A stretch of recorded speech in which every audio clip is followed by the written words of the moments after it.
ನಿನ್ನೆ ದಿನ ಶಶಿಕಲಾ ಅನ್ನೋ ಒಂದು ಮಗು ಆಟ ಆಡ್ತಾ ಇರಬೇಕಾದ್ರೆ ಸ್ವಲ್ಪ ಏನೋ ಉಸಿರು ಕಟ್ಟಿದಾರನೋ ಏನೋ ಆಗಿ ಬಿದ್ದೋಗಿ ಆ ಮಗುನ ಹಾಸ್ಪಿಟ್ಲಿಗೆ ಕರ್ಕೊಂಬಂದಾಗ ಸರಿಯಾದ ಚಿಕಿತ್ಸೆ ಸಿಗ್ದಿರ ಇಲ್ಲಿ ನಮ್ಮದು ಕೂಗಳತೆ ದೂರದಲ್ಲೇ 1 ಕಿಲೋಮೀಟ್ರ್ ದೂರದಲ್ಲಿ ಮೆಡಿಕಲ್ ಕಾಲೇಜು ಮತ್ತು ಮೆಡಿಕಲ್ ಆಸ್ಪತ್ರೆ ಇದ್ದರೂ ಸಹ ಆಸ್ಪತ್ರೆ ಇನ್ನೂ ಪ್ರಾರಂಭ ಆಗದಿರೋದ್ರಿಂದ ವಿಧಿ ಇಲ್ದಿರ ಅವರು ಚಿಕ್ಕಬಳ್ಳಾಪುರಕ್ಕೆ ತೊಗೊಂಡೋಗಂಗಾಯಿತು. ಸರಿಯಾದ ಸಮಯಕ್ಕೆ ಆಂಬುಲೆನ್ಸ್ ಸಿಕ್ಕಿಲ್ಲ. ಖಾಸಗಿ ವಾಹನದಲ್ಲಿ ತೊಗೊಂಡೋಗಿದ್ದಾರೆ.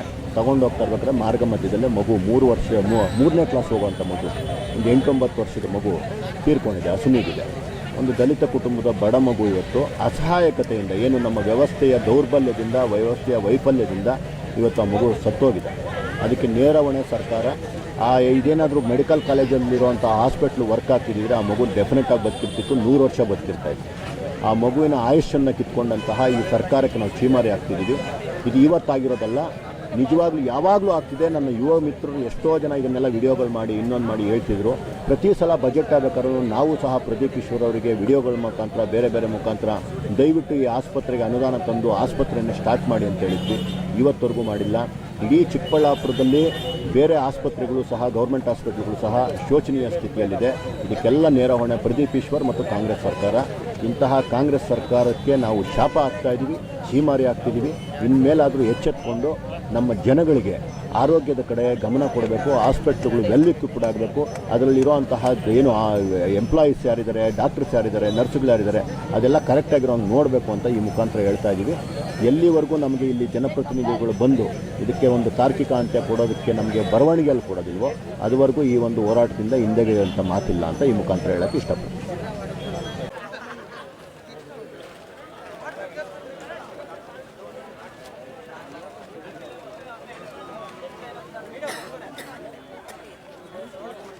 ಮೊಬೈಲ್ ಇಲ್ಲಿ ಕೊಡಪ್ಪ ಮುಂಜು, ಮೊಬೈಲ್ ಕೊಡಿ, ಇಲ್ಲಿ ಯಾರಿಗಾದ್ರು ಇಟ್ಕೊಂತಾರೆ ಬೇಕಂದ್ರೆ.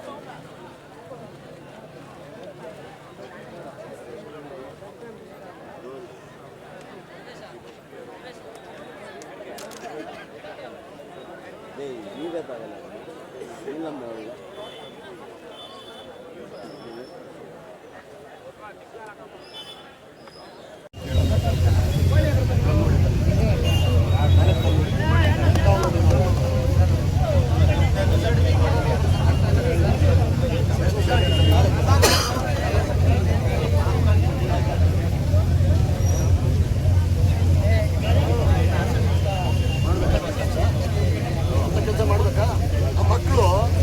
ಬರುವಂಥ ಮಕ್ಕಳು ಏನು ಕಲಿಬೇಕು ಇರೋ ಆಸ್ಪತ್ರೆ ರೆಡಿಯಾಗಿದೆ. ಯಾವ ರೀತಿ ಜನ ಬಂದಿದ್ದು ಅಲ್ಲಿ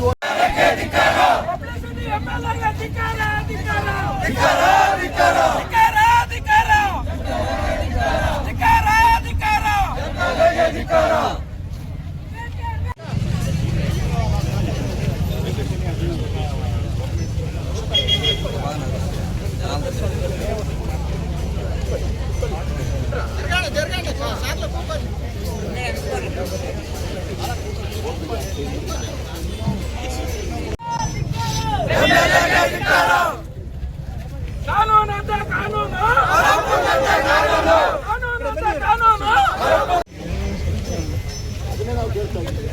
ನಾವು HOD ಸಾಹೇಬರು ಹೇಳ್ತಾರೆ, ನಾವು ಕೇಳ್ತಾರೆ ಸರ್ಕಾರ, ನಾವು ನಿಮ್ಮ ಮೇಲೆ ನಾವೇನಾದ್ರು ತಪ್ಪು ಅಂತ ಹೇಳಿದ್ವಿ. ನಾವು ಸರ್ಕಾರ ಅಂತ ಕೇಳ್ತೀವಿ. ನಿಮ್ಮ ಆನ್ಸರ್ ಹೇಳಿದ್ರೆ ನಾವು ಅಲ್ಲೇ ಕೇಳ್ತಾರೆ. ಇವೇನು ಹೇಳಿದ್ದು ಸರ್ಕಾರದ ವಿಚಾರ, ಸರ್ಕಾರ ಕೇಳ್ತಾರೆ. ನೀವು ನಮ್ಮ ಪ್ರತಿಪಕ್ಷದಲ್ಲಿ ಪಾಲ್ಗೊಂಡು ದೇವ್ರು ದುಡ್ಡು ಒಳ್ಳೇದು ಮಾಡ್ತಾರೆ. ಜನರ ಜೀವನ ಜೊತೆ ಚೆಲ್ಲಾಟ ಆಡ್ತಾ ಇದ್ದಾರೆ ಸರ್.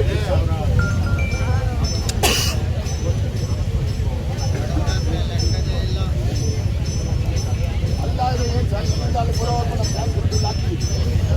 4 ವರ್ಷ ಆಯಿತು. ಆಯಿತು 1 ವರ್ಷ ಬರೋದು, 1 ವರ್ಷ ಬರುವಾಗ 2 ವರ್ಷ ಬರೋಲ್ಲ, 4 ವರ್ಷ ಆಯಿತು. 4 ವರ್ಷ ಆದರೂ ಜನ ರೋಡಲ್ಲಿ ಸತ್ತೋಗ್ತಾರೆ.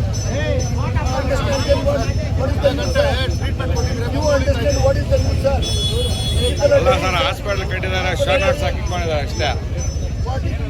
ನಾವು ಕಟ್ಟಿದ್ರೆ ಹಾಸ್ಪಿಟಲ್ ಅಂತ ಹಿಂದ್ಗಡೆ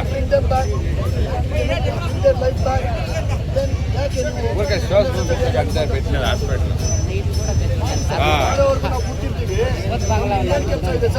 ಸಾಮಾನ್ಯ ಜನಕ್ಕೆ ಏನು ಕೆಲಸ ಇದೆ? ಇದು ಆಸ್ಪತ್ರೆಯಲ್ಲಿ ಈ ಥರ ಸರಿ ಇಲ್ಲ ವ್ಯವಸ್ಥೆ ಅಂತ ಸಲ ಮಾಡಿದ್ದಾರೆ. ಹುಡುಗರು ಚಿಕ್ಕ ಚಿಕ್ಕ ಹುಡುಗರೆಲ್ಲ ವಿಡಿಯೋ ಮಾಡೋದು ಏನಕ್ಕೆ ಸರ್ ಅಲ್ಲಿ ಹೋಗಿ ಅಲ್ಲ ಸರ್, ಹಾಸ್ಪಿಟ್ಲ್ ಕಟ್ಟಿದ್ದಾರೆ, ಏನು ಫೋನ್ ನೋಡಕ್ಕೆ ಇಕ್ಕಿರೋದು ಹಾಸ್ಪಿಟ್ಲ್. ನೋಡಿ, ನಾನು ಮಾನವೀಯತೆಯಿಂದ ಸರ್ಕಾರ ವ್ಯವಸ್ಥೆ ಅರ್ಥ ಮಾಡ್ಕೊಂಡಿಲ್ಲ, ಡೆಡ್ ಬಾಡಿ ಇಟ್ಕೊಂಡು ಮಾಡಿಲ್ಲ. ನಾನೇನೋ ಮನಸ್ಸು ಮಾಡಿದ್ರೆ ಡೆಡ್ ಬಾಡಿ ಇರ್ತಾ ಇದೆ ಇಲ್ಲಿ.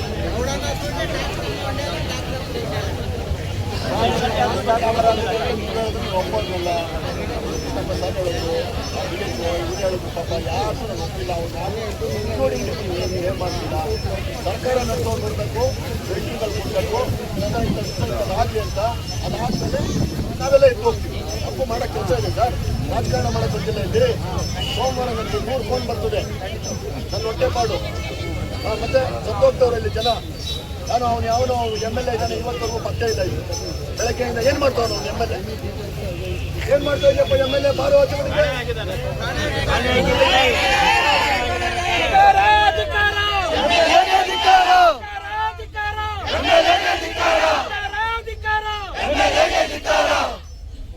ಇಂಥ ವ್ಯವಸ್ಥೆಗೆ ಕಾರಣ ನೀವೆಲ್ಲರೂ. ಎಷ್ಟೆಲ್ಲ ನೀವು ಬೇಕಿತ್ತರದು ಅಂತ ಕೋರ್ಸಿನ ಜವಾಬ್ದಾರಿ ಇರ್ತಾರೆ. ಆಯಿತು, ಅದು ನಿಮ್ಮ ಪಾರ್ಟ್ ಆಗೋಯ್ತು. ಇದರಿಂದ ಸರ್ಕಾರ ಏನು ಮಾಡಿದೆ? ಯಾವನಿಗೆ ಬೇಕು ಸರ್ ಫಂಡ್ಸು? 4 ಲಕ್ಷ ಕೋಟಿ ಒಂದು ವರ್ಷಕ್ಕೆ ಇವ್ರು ಬಿಡೋದು. 4 ವರ್ಷ ಆಯಿತು ಸರ್ ಕಾಲೇಜ್ ಸ್ಟಾರ್ಟ್ ಆಗಿ. 20 ಲಕ್ಷ ಕೋಟಿ ರೂಪಾಯಿ ಬಿಟ್ಟಿದ್ದಾರೆ. ನಮ್ಮ 100-200 ಕೋಟಿ ರೂಪಾಯಿ ಆಗಿದ್ರೆ ಎಷ್ಟೋ ಜನ ಬದುಕಿರೋರಲ್ರಿ.